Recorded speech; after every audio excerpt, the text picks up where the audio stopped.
and say, read this first chapter and tell me if you're going to buy this book, right? Which is kind of the experience that you have today in the electronic world.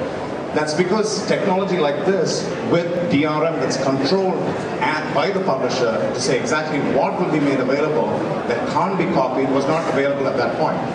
Because you could only make PDFs available for download. But now, you can. This can't be downloaded. So, MIT Press can be sure that they're not going to have this content go away into some user's machine and not lose the sale as a result of that. And this is some of the functionality that's available here. You have user comments. I can purchase this book, and I'm not going to go through all that. But that's some of the experiments that MIT Press has done with this, and I'll show you what they can actually do on the production console, where they can do this whole thing as a self-service. That is, you put your PDFs in, and you put the title information. A site with different templates get generated, and you can try that out, try different business models. Everything is controlled by the publisher. And we'll talk about exactly what the low cost and low risk part of this is the interesting part. Right? And when we look at another example of an educational publisher who's actually made, they were an American supplementary curriculum publisher. That is, they sell supplementary curriculum to classrooms in the US. And they had a lot of titles that helped children read. Right? Because reading was a big initiative in the US, and No Child Left Behind policy and stuff like that. They had a lot of titles that help children read English. Now what they're doing is they're actually making this title available to the global market. And they previously used to sell this only for the schools, and now they're trying to make this available for the parents to actually get a subscription. Now, what you'll be seeing here is the view inside of this particular title is very different from the previous one that I showed, because this title actually has audio. And this is to help children learn to read the world. Follow along as I read Civilizations of the Americas, the Aztec world. So I won't go through the details of it, but the idea here is now they're making this available to the global English language learning community. That is, they've made sales in Taiwan as an example of how they've taken their content, which is primarily print. It was only in PDFs. They have done some additional work in taking that content and synchronizing audio with it. But now they've actually made that available to a global market. That work that they did to make that content, the audio synchronized, worked in their market already. They've already recouped the investment by additional sales to the consumers that they have, which are the schools. Because schools are very interested in this functionality. But now they've actually made that same content available, and they were selling them as CD-ROMs, because that's what the schools wanted. But now they made the same content available for parents to subscribe to, for schools that are in disparate regions to subscribe to, through a portal, right? Which is the ebenchmarkbooks.com, which actually got released only yesterday. So it is both the MIT Press and the ebenchmark books got released yesterday. There's another case study of the American College of Physicians, which is a STM and a society publisher. What they've actually done is they didn't have, the American College of Physicians is a huge organization in the US that has a membership that ranges in the hundreds of thousands of people. However, their press, which is a very reputed organization, didn't have a presence on the web. And they weren't able to sell the content online, right, as ebooks.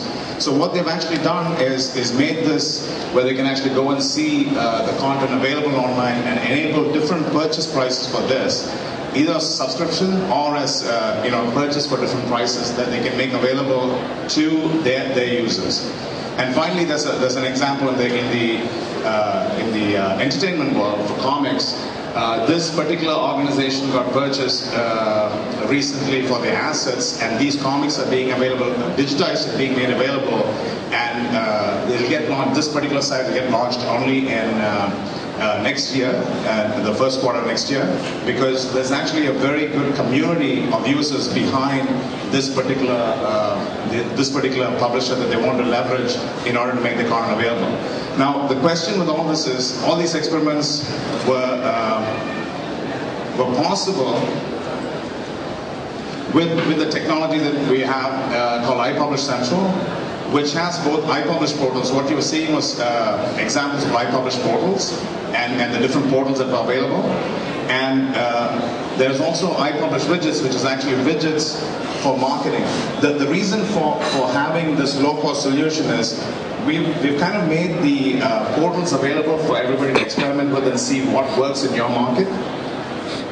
But if we didn't give a cost-effective solution for marketing it and doing social marketing, social and viral marketing, the fact that you can build it, but they will come, won't quite, work out. And so that's why we're doing both the portals as well as the widgets in order to help the marketing.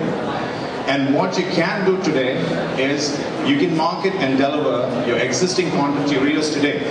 All you need is your PDFs, your cover art, and your title information.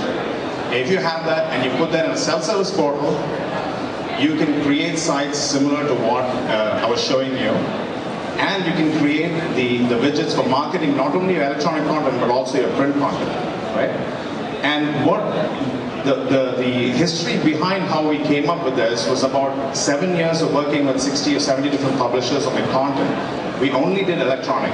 So we would work after a publisher gave the print content and then reformat it for PDAs, for online delivery, for ancillaries, and for we've done eBooks for McGraw-Hill, for Harcourt, for Zondervan, religious publishers, a whole bunch of different people to see what are the typical problems in dealing with content.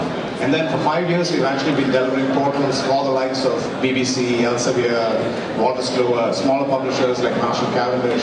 We've had all that available, and we are packaging that in a format. The common refrain that we heard from all publishers was it's expensive to do XML, to do a portal that was of the quality of what you were seeing there for what an MIT Press or an Elsevier would actually do. So what we did was actually factored all that in and said you can experiment with this. Whether it is something that will work for you in the long term or not is something you have to decide. However, we will package it in such a way that you can experiment. So our the core rationale for coming out with iPublishCentral was to provide the self-service experimentation to evolve your e-strategy.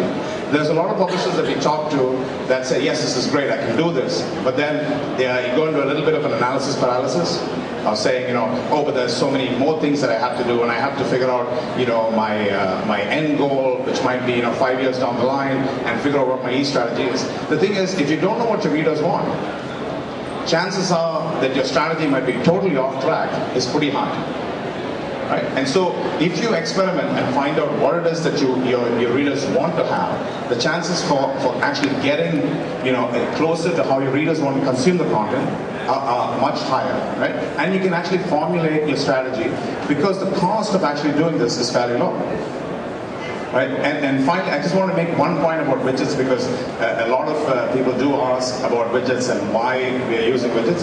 The essential rationale is if you have a brand, that is your books or your titles or your authors, the brand, not necessarily the publisher brand, because every study that's out there says the publisher brand is not as up in the reader's mind as the author's brand or the subject area that they want to look at. Right? But if you do have a brand, right, and you'll have multiple brands and all the titles that are out there, and if that brand creates a buzz, there's a lot of word of mouth that people are very excited about this product and they'll tell other people, and you can leverage that by having a piece of technology that's a widget that you can make all your marketing material available to everybody who wants to consume it and enable the purchase decision of either by recommendation or by actually having opinion leaders. I mean, you send out the books with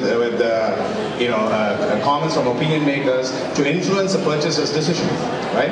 If that was available in the widget, in not just your site, but just about everywhere that a reader goes to, whether it is Goodreads and Shelfari or bloggers with the digs and the social bookmarking sites, if that's available where your readers are, chances are that they run into your title and make the decision to come and purchase that.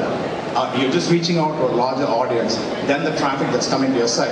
In fact, HarperCollins president of the IDBF, a presentation that said the difference between what they learned from having PDFs for download and from having browse inside. And it was very stark. There's actually it's available on the net in IDBF, and you can actually look at that to see the information they're getting from having browse inside. So we just launched iPublishCentral yesterday. It was about 2 years of effort.